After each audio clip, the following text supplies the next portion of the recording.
Well, good morning. Welcome to Cedar Creek Cowboy Church. Glad you're here this morning. I haven't got to speak to all of you, but I spoke to most of you, so I'm glad you're here.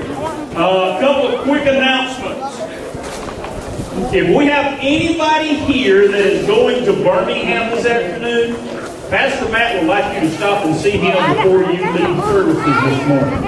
If you've already got plans to go see Matt, he needs your help on something. If you want to know what it is, see him, because he didn't tell me that either. He just told me just go and let him know. So, several other quick announcements. We've got several things on the table back at the back by the bulletin board. Trunk or treat. If you want to sign up to do that, either decorate your cars or just help. Eclectic Christmas, if you want to go or if you want to sign up to help. Also, if you're interested in helping down there, see Mallory so she can get you some things squared up on that. There are chili cook-off flyers. If you're going to be cooking chili for the cook-off, for the trunk or treat, $15. There's a registration form there. Traditional chili, spicy chili, or non-traditional. Judging will take place at 4:30, so you need to have your chili done at that time. And it can be cooked at home, or you can bring it over and cook it on an open fire here at the church. Whichever one you want to do would be awesome. Also, we're doing a tractor ride that morning. If you're interested in helping with the tractor ride or doing the tractor ride, there's a sign-up form there, along with a release back there. So if you do that and give it to Miss Renee Love or Kevin Love, it would be awesome. Now, chili cook-off is $15. That money is going toward the Fayetteville Area Church Scholarship Fund that goes down to the students at Fayetteville High School that are graduating. The money for the the money for the tractor ride is going to the Haiti mission trip. So if you want to help with either one of those, understand that money is not coming to the church. That money is going off to ministry and to help other people, just like we're supposed to be doing. Also, Thanksgiving. Our Thanksgiving lunch, Miss Mallory, you did not give me a date on that. Do you have a date? The 18th? All right. Thanksgiving lunch. We're going to provide the meat as a church. There's a sign-up sheet back in the back, so if you want to bring drinks, desserts, or sides, or whatever else, please sign up to do that back in the back. Wednesday night, we're in a process, we're in a series called Relevant. Right now, we're in a three-part question. Marriage, divorce, and remarriage. We've covered marriage, we've covered divorce, and this week we're going to cover remarriage. So if that's something that affects you, or you know somebody that it does, have them come and we'll try to give them some opinions, or share with them what, not our opinion, but share with them what Scripture says about that, so they can have a good biblical foundation and a good biblical worldview. Also, if you have a subject you would like for us to cover on Wednesday nights, write it down, drop it in the offering barrel. Just jot it down and drop it in there, and that way we can have that. We'll add it to our list. We've got about, I think, 7 or 8 more weeks of what we've got already. And so if you want to be a part of that, and you have a question, drop it in there, offering barrel. I sure want to put Dakota and Houston on the spot sometime soon, and they can do it by themselves like they did me last week. I don't like revenge. Sometimes on those. No. Y'all excited to be here? We got 4 or 5. Got a couple of thumbs up. Also, when we pray in just a moment, y'all pray for me. As soon as services are over here, I've got to go over yonder and preach for another church. So they start at 11. And I told them, I said, look, I'll come, but I'm going to be here first. I'm not going to miss this place. So I will go preach somewhere, but I'm going to be here at all costs. So pray for me. I'll be honest with you, I'm a little nervous right now for that. Now, here I'm excited. So, you guys look great. Let's pray.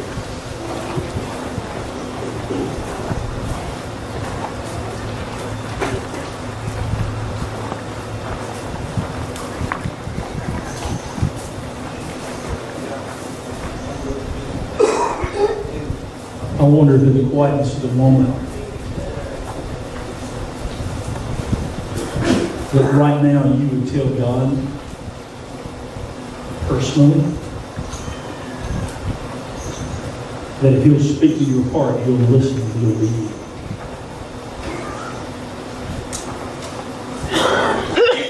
We didn't come to listen to the praise team sing. We didn't come to listen to God preach. We came to hear from God this morning. And He wants to change and revolutionize your heart if you'll let Him. Father,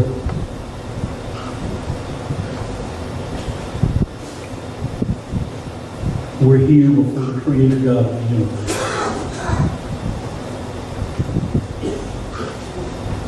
A holy God, who for some reason unknowns to us and ununderstood by us, who loves sinners like us.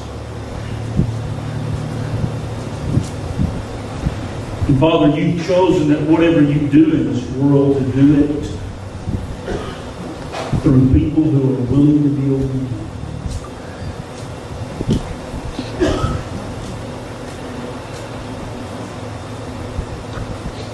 You take the down and outs. You take those that are fearful. You take those that have questions and hurts, habits, and hang-ups. God, you use them. And we've got a barn full of people just like that this morning.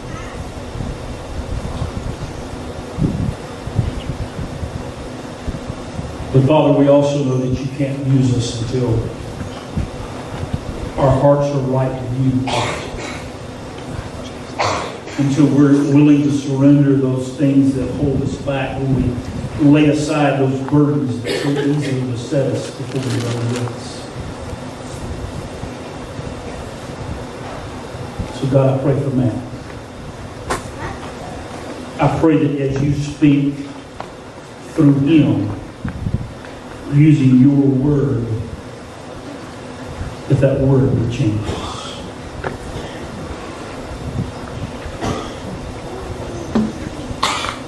For faith comes by hearing, and hearing the word of God. Father, I pray for the praise team as they come to lead us, as they come to share, using the talents that you have given them. Not to stand in the spotlight, not to be pat on the back, but to magnify Jesus. Father, receive our worship and our praise. Stir our hearts and our minds to listen and revolutionize our lives so that as we leave, we can turn the world upside down for Jesus. Because it's in His name we pray.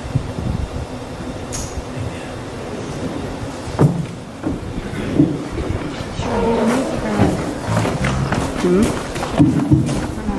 You can all stand if you'd like to. We're going to sing Are You Washed?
got something good for you this morning.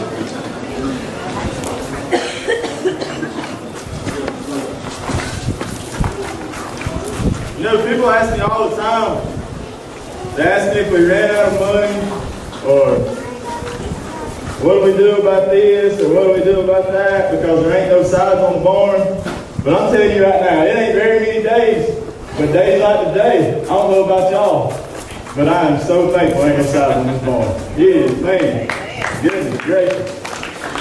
Now that being said, well, some of y'all ain't real happy about it. But that being said, we are, because when it gets 13 degrees, I would be kind of excited if there was sides on the barn. So we're in the process of getting a heater and put in, and also we're going to put sliding doors on the sides so that when it does get really cold, we can try to trap some heat and knock the wind down. And Mr. Ken, right over here, that real good-looking dude right there, about a pretty lady in the green shirt.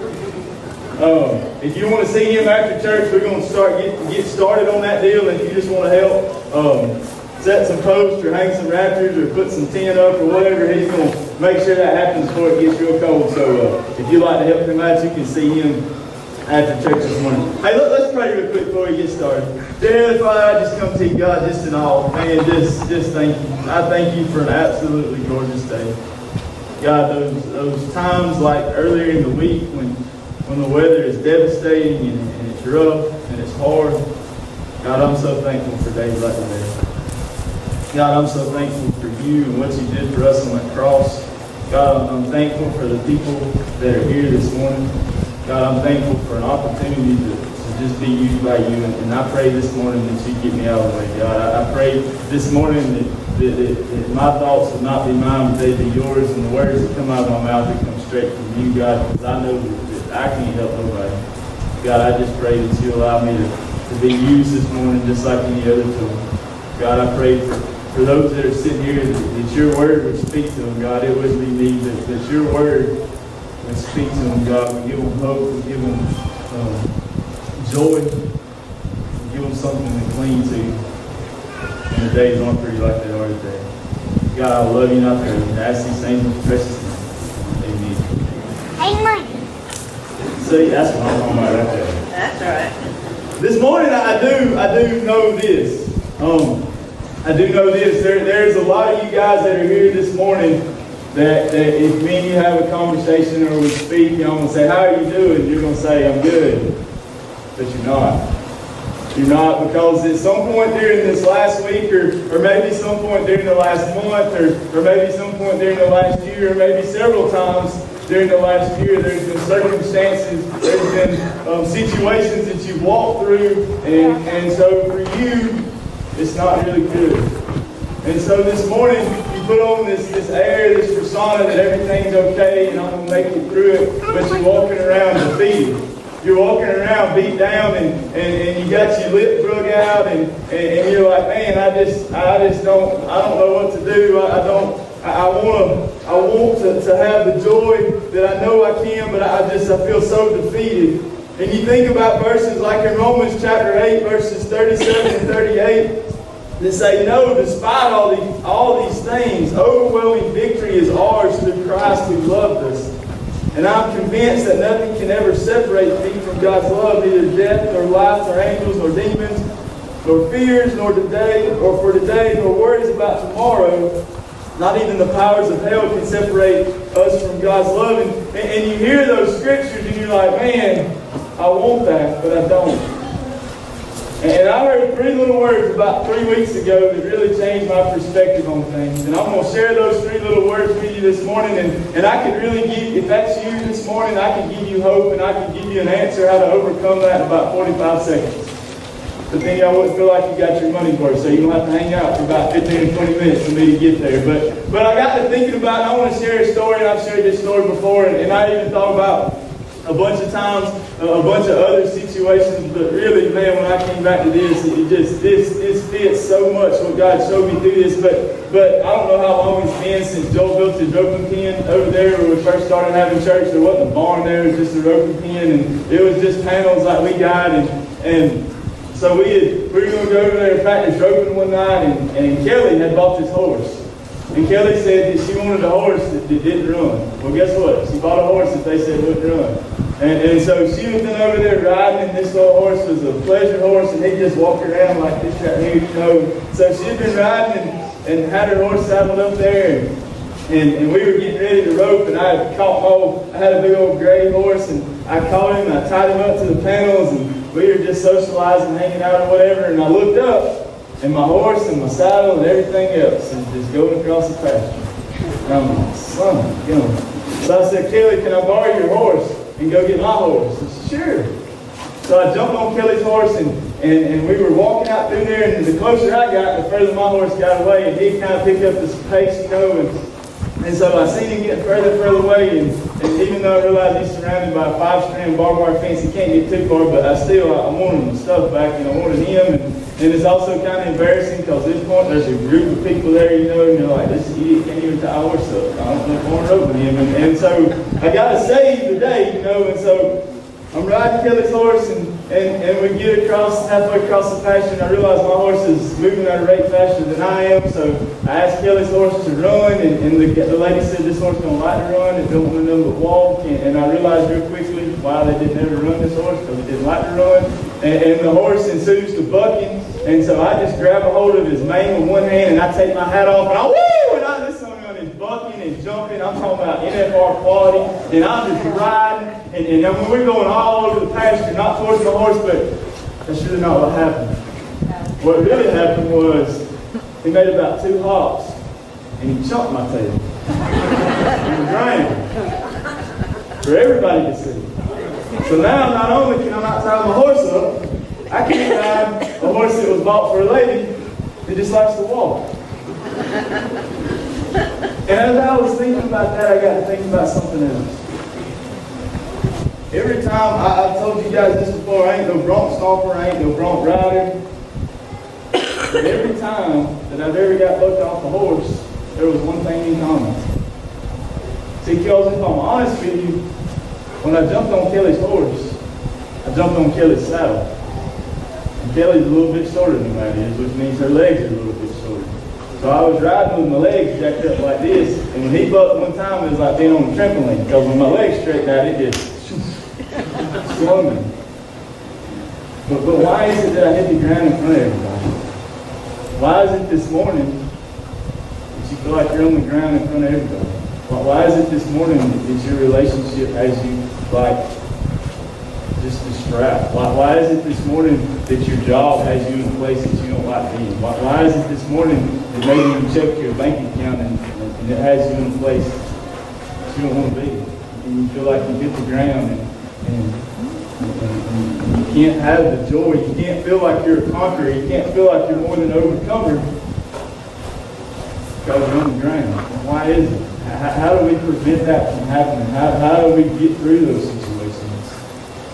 I couldn't help but think this morning as I was watching the news like most of you guys as the hurricane made landfall and you look as they're interviewing people, there's some people that had spent the week beforehand boarding up the walls and covering up their windows and building levees and doing everything they could do. And then there's some people that were like, "No, this ain't gonna be that bad." A lot of times in my life, I'm like, "Oh, this ain't gonna be that bad." Maybe that's you this morning.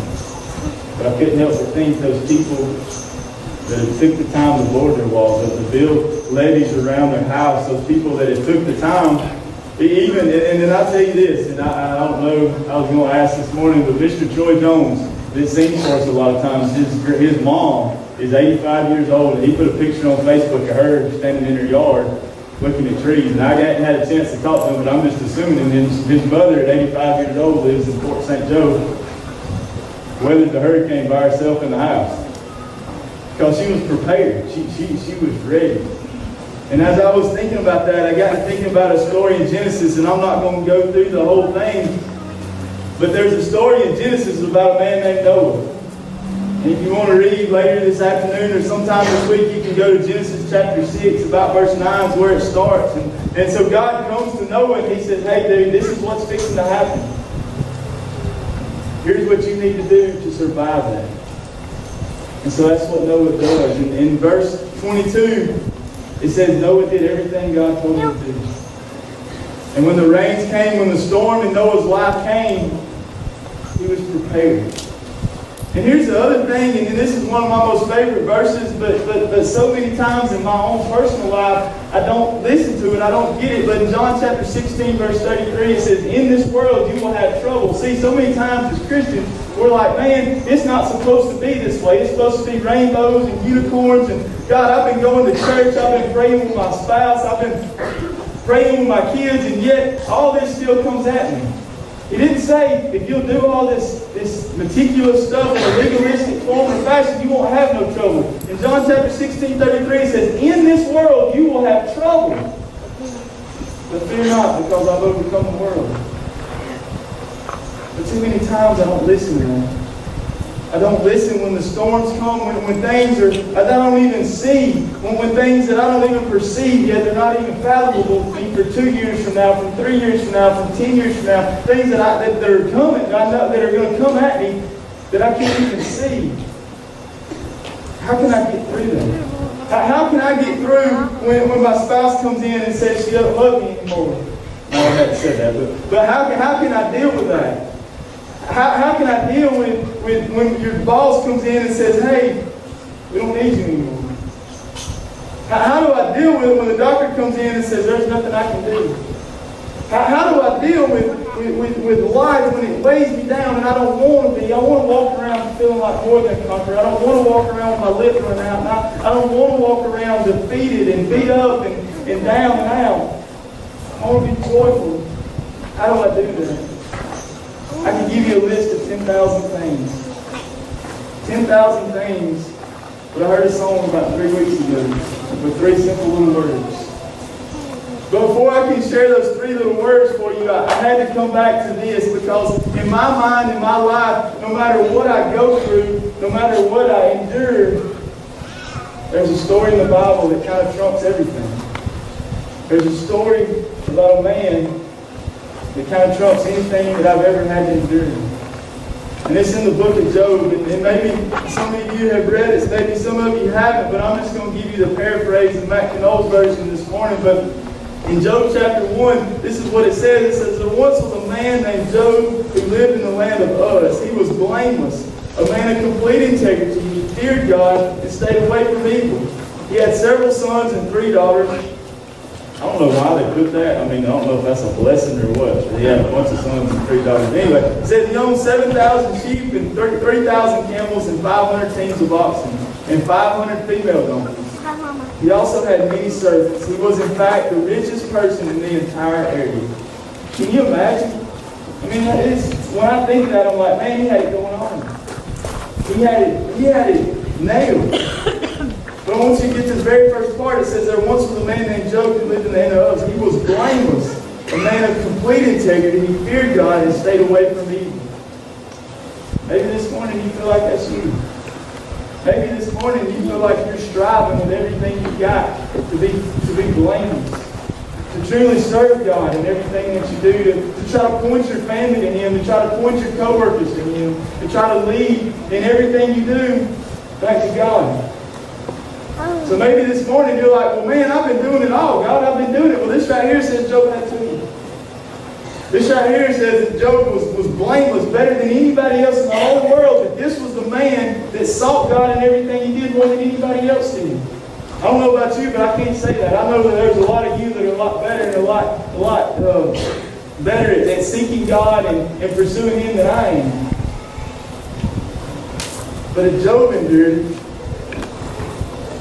I know I'm going to have to. So it goes on to tell the story of this, and Job was sitting there, and Job's sons and daughters, they would have parties occasionally and invite their friends over, and so that's what happened one night, and they had a party, and this massive storm comes through, and it takes out all his kids, and all their friends. Walls just fall down on top of them. And so one servant survives, and he comes back and he tells Job, and he's like, oh my goodness. And then a little bit later, another servant comes running in and said a wildfire broke out, and all your animals, all the livestock, all the work and efforts you put into planning and preparation for your crops this year are gone. I'm the only one that survived. And so Job is just distraught, and he's down and out, and he don't know what to do. You ever been there? Feel like his heart gone? Have you ever said this to yourself? I don't know how much more I can endure. I don't know about y'all, but I find myself there constantly. Like, God, I don't know, I can't take it no more. Here's what usually happens. Job wakes up, he finds himself covered in boils and sores that are itching and burning. And he finds himself sitting alone in the dirt. And the Bible says he had found some broken pieces of pottery and was scratching his skin. That's misery. The only thing I can relate to that is a lot of times when I get poison oak, if you take the top off a 20-ounce bottle, there ain't nothing in this world that feels better. I can't imagine Job sitting in the dirt, naked as a jailbird. Lost everything he had worked his whole life for. Lost his kids, his grandkids, and yet he's there, in the dirt. And see, something happened to Job that a lot of times happens to us. A lot of times in our own lives, when things come, we look for support from our friends and our family. In Job, there's a verse in chapter 2 when Job's wife comes to him. And she's like, dude, I don't know if you've been watching what's going on, but if I was you, I would just give him over to God, man. I would just curse him and die and be done with him. I would give up. How many times has anybody ever looked you in the eye and said, I just quit? You ever been talking to somebody about how your relationship with your spouse is, and they're like, I tell you what I do. I believe that's it. You ever been talking to somebody about your job? I tell you what I do. I quit. You ever been talking to somebody about your finances, and they say, I tell you what I do. Just quit. Let them come get it. Quit. Just give up. I don't know about you guys, but I'm not much on quitting. I'm not much on giving up. I'm not much on just throwing the towel in and saying I'm done. But at the same time, there's got to be something. There's got to be some relief. There's got to be something that can endure, that can help you get through those situations. There's got to be something that can sustain you. I look at Job's life and I'm like, man, how do you endure that? How do you sustain yourself? How do you make it through situations like that? The song I heard a couple of weeks ago was written by a man that's been here several times. His name's Steve Logan. And maybe some of you guys heard this song that his wife put on Facebook a little while ago. But I can tell you this morning, all this list of things to do. I can tell you this morning that this great plan of action to take on that will help you survive those situations, that will help you endure circumstances that you don't feel like you can get through. And this morning, maybe you're thinking that, hey, I know what you're going to say, Matt. You're going to say I probably need to go to church more. Maybe I just show up on Sunday mornings and maybe I need to start coming on Wednesday nights. God, Matt, you're probably going to say, hey, I probably need to start reading my Bible more. That would help. God, Matt, I probably need to start praying more. Maybe that would help. And I don't know about you guys, but there's been a lot of times in my life when I've heard a preacher say that and I show up for church and I get absolutely nothing out of it. There's a lot of times in my life when I crack my Bible open and I try to read something, and when I get done, I can't tell you what I read. There's a lot of times when I hear a preacher say, you need to start praying more.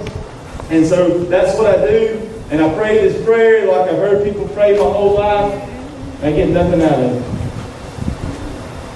I want to tell you this morning. I was praying about something earlier in the week, and in 37 years, I ain't never heard him say this to me before, but I was driving down the road, and then I'd already been talking to God about this situation.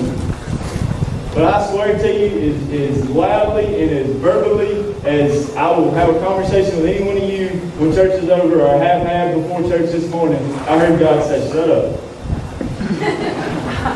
I swear, He struck me down right now. He said, shut up. You can't hear me if you run in your mouth. I got to thinking about this song. 3 little words. 3 little words this morning. They can change everything. Solo Candidas. Solo Candidas. Only one I know here probably knows what this is. Solo Candidas means this. Alone with God. See, I can tell you guys this morning, come to church, be a part of a small group. Spend time in prayer, spend time reading your word. I can tell you all that stuff. But it's really meaningless. If you're not getting along with God. I want to share something with you right here. And I intentionally skipped this part. Because see, as I see how did Job endure that, how does he go through that? How do you get through that deal? How do we deal when we lose our job, when we lose our spouse, when we lost a child too early, when we lost our grandmother too early, when the money's gone? How do we get through that? And this is what it says in Job chapter 1, starting in verse 5. This is right where I left off a minute ago. It said, when these celebrations ended, sometimes after several days, Job would purify his children. He would get up early in the morning and offer a burnt offering for each one of them. For Job said to himself, perhaps my children have sinned and have cursed God in their hearts. Listen to this. This was Job's regular practice. This was Job's regular practice. But too many times in our life, when struggles come, when heartache comes, when situations happen, we're like, oh God, what am I going to do? I just got fucked off in front of all these people. What's going to happen? And the answer is simply this. So Candidas. Every single day. I'm not talking about reading your Bible for 3 minutes and trying to pull something out of there. I'm not talking about reading a 2-minute devotion. I'm talking about getting yourself alone with the God who created you and spending time with Him. Because the only way that Job endured everything that Job endured is because he was prepared. The only way that Noah was able to save his family and the reason that we're all sitting here this morning is because he was prepared. And there ain't no biblical theological degree that you can have that can prepare you. But all I know to share with you this morning is what this book says happened to a man. And I look at this man's life and I'm like, man, there is no way that my life has ever been worse than what he endured. How did he get through it? And Job was prepared. Because every single morning, Job got up. Even though the Weather Channel said it's going to be clear in 75 today, Job got up and he spent time alone with God. Even though when he went to work that day, everything was good. The grass was green. The crops were coming up. He got just enough rain, just enough sun. When he showed up at the barn, all his hands weren't arguing. They were getting along. Even though he had done the best he possibly could as a father to raise his kids, he didn't know exactly what was going on with them. He still felt it was so important that every single day he would get up and ask God to prepare him for things that might happen, for things that he might go through. And so yet when he finds himself in a place, when he's all alone, and if you read through the rest of the story, it's not that long of a book, it's kind of long, but as you read through the rest of this, it's not just Job's wife, because this is what else happens to us. Y'all have this, y'all have like multiple friends, and that's what happened in Job's story. Job had 3 friends, and so you're sitting around, and all 4 of y'all are sitting there, and Job, and I'm like, hey, this is what's happening, and one of my buddies says, well, I can tell you this, it's because you ain't doing this, and you ain't doing that, and you ain't doing this, and the other one says, no, you're wrong, this is why it is because you started doing this and you started doing that, and no one says, no, both of y'all wrong. This is probably why God's cursed you, Joe. This is why God's bringing all this down on you, man. I need to tell you this more than anything else, first of all. This book also says this: everything that's good and perfect comes from above. It says something else too. It says Satan comes to kill, steal, and destroy. So maybe this morning, whatever you're going through, you feel like God's mad at you. It's not the case. It's not the case at all. Because if you back up and you read through the whole story, it wasn't God that brought any of this upon Job.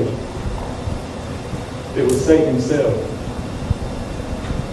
And so Satan's brought whatever he's brought towards you. And he's beating you down, and he's bugging you off. And you're walking around defeated. All because you haven't prepared. All because you haven't taken the chance every single day to say, God, I don't know what's going on. I don't know what today is going to bring. I don't know what's going to unfold in my life today, because as I look out, it's a beautiful day. As I look out, me and my spouse, we got ready for church this morning, and it was just great. We had an awesome conversation on the way to church. My kids minded me. When I left my job, everything was good. Last time I looked at my bank account, there was sufficient enough in there. When I checked on my mama yesterday, her health was good. But I don't know what tomorrow holds. I don't know what this afternoon holds. But God, I need you to hold me. And I'm telling you this, guys. If you find yourself in the middle of the story, because for some of you this morning, it might feel like, even though this sounds a lot worse than yours, in your mind, whatever you're going through might be on the same level of what Job endured. Maybe this morning, life's great for you. Maybe this morning, everything is worked out so far. It's been a great year, a great month, a great week. I'm just telling you this, I said it 100 times. Everybody in here is in three places. You either just came out of a wreck, you're in the middle of a wreck, or you're fixing to go through a wreck. I can promise you that. So maybe this morning, you find yourself like Job in the beginning of the story. And it's all good. It's all great. But you're not prepared. You're not planning. You're not spending the time alone with God and realizing that's the only thing that's going to get you through. And I know that's so simple to say, but I can say this because I know this beyond a shadow of a doubt. So many times in my life I would hear somebody say, well, hey, the answer is spend time alone with God. Okay, no big deal. I got that. Sounds easy, right? It's not. It's not, because life happens. Because you wake up late and you get in a hurry. Because you wake up and your kids can't find matching socks to wear. And you wake up late and one of them uses the other one's toothbrush to clean the toilet. And you wake up and life has just come. So you're like, God, I was going to spend this time with you, but now I got a flat tire. My air conditioning was working great when I got out of my vehicle yesterday, but when I come out today, there's a big puddle of water and there ain't no water in the room. It ain't working. I was fixing to spend time alone with you. As soon as I got the grass cut, but the belt on the lawnmower broke. So now I got to go do that. And so that just got into my time. It sounds easy. It sounds simple. But all of us have one decision to make this morning. I can't make it for you. And I can be honest with you and tell you I struggle with this decision every single day. I can either be like Job. Say, God, I'm going to spend time with you. I don't care what else happens. You can use that toothbrush that just got to come in the toilet. Ain't that big deal. Or I can let life defeat me. So when situations arise, I'm like, oh, where did that come from? How am I going to endure this? Because I've neglected to spend my time with God. I don't know where you are this morning. I do know this, that there's a lot of you that are probably feeling like the beginning of Job's life and life's grand. No issues, no trouble. There's a lot of you this morning that probably feel like you're in the middle of that story. There's some of you that are here this morning. You read to the back of Job are experiencing that deal. a rocky marriage, a rocky job situation, a rocky family deal. You're spending time alone with God, and through that, you have endured the storm. You can be like Mr. Troy's grandmother. No big deal. Maybe. But wherever you are this morning, I want to pray for you. Because at the end of the storm, it's not that big a deal. And I'll be honest with you, because I've been here a lot of times in my life. For those of you that would identify more with Job at the beginning of his life before he had to go through all that, that's really not that big a deal either. And I find myself too many times when things are going good, I'm not prepared because things are good. And I really don't feel like I need God right this second. But through this song and through really reading this story again, I realize how important it is for me to spend time alone with God before the storm gets there. When I don't even know what the storm looks like. But the hardest place to be is in the middle of it. When you find yourself sitting in the dirt, scratching yourself with some broken plates, realizing everything you know and love is gone, and looking for hope. I promise you this, I don't know about you, spend a lot of long time with God knows this together. Let me pray for you. Yeah, Father, I just come to you this morning, God. I just thank you. I thank you so much. God, I thank you for your sustainability. God, I thank you for your love and your grace. God, I thank you for being honest with you. Your word says in this world I have trouble, but too many times, but we don't pay that real much attention. God, this morning I pray for those that storms are coming their way that they don't even know about. God, I pray that they wouldn't get caught up in doing all this duty-bound stuff, that reading their Bible, and we know that's good stuff, but too many times we get caught up doing it out of duty, and we get nothing from it. Too many times we throw up Hail Mary prayers and expect everything to be okay, and we give you that 30 seconds in our whole day to really minister to us. God, I just pray we'd be diligent. God, I pray we'd be like Job.